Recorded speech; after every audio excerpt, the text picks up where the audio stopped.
অৰুণাচল সীমান্তৱৰ্তী Karbi block eco কেম্পৰ পৰা জয়পুৰ সংযোগী পথত নতুন দলঙৰ আধাৰশিলা চৰকাৰৰ ARRBP আঁচনিৰ অধীনত নিৰ্মাণ হ'ব দলংখন। দলঙৰ আধাৰশিলা স্থাপন কৰে বিধায়ক পল্লৱ লোচন দাসে। সীমান্তৱৰ্তী অঞ্চলটোৰ ৰাইজে দীৰ্ঘদিনীয়া যাতায়াতৰ ক্ষেত্ৰত দুৰ্ভোগ ভুগি আহিছে।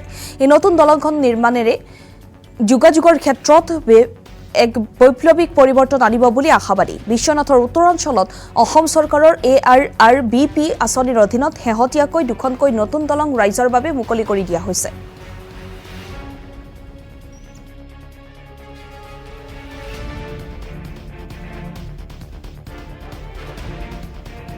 সকলোৰে বাবে এক আনন্দৰ আৰু স্মৰণীয় দিন, কাৰণ আজিৰ দিনটো আমাৰ সমগ্ৰ উত্তৰ অঞ্চলৰ বাবে আমি কেইবাটাও পদক্ষেপ গ্ৰহণ কৰিলোঁ। আমি নতুনকৈ দুখন দলঙৰ আমি শুভ উদ্বোধন কৰিলোঁ আৰু আমি তিনিখন দলঙৰ আমি আধাৰশিলা অনুষ্ঠান কৰিবলৈ সক্ষম হ'লোঁ। আমি বিচাৰিছোঁ যে এই অঞ্চলটোৰ সৰ্বাংগীন বিকাশৰ বাবে বাট পথসমূহ যাতে আমি নিৰ্মাণ কৰি উলিয়াব পাৰোঁ আৰু আমি এই অঞ্চলত কল্পনা কৰিব নোৱাৰা এক নতুন উন্নয়নৰ ধাৰা আমি পাবলৈ সক্ষম হৈছোঁ। ভাৰতৰ প্ৰধানমন্ত্ৰী নৰেন্দ্ৰ মোদী ডাঙৰীয়া প্ৰধানমন্ত্ৰী হোৱাৰ দিনটোৰ পৰাই আমাৰ এই অঞ্চলৰ শান্তিৰ বাবে তেখেতে যি পদক্ষেপ গ্ৰহণ কৰিলে আৰু সেই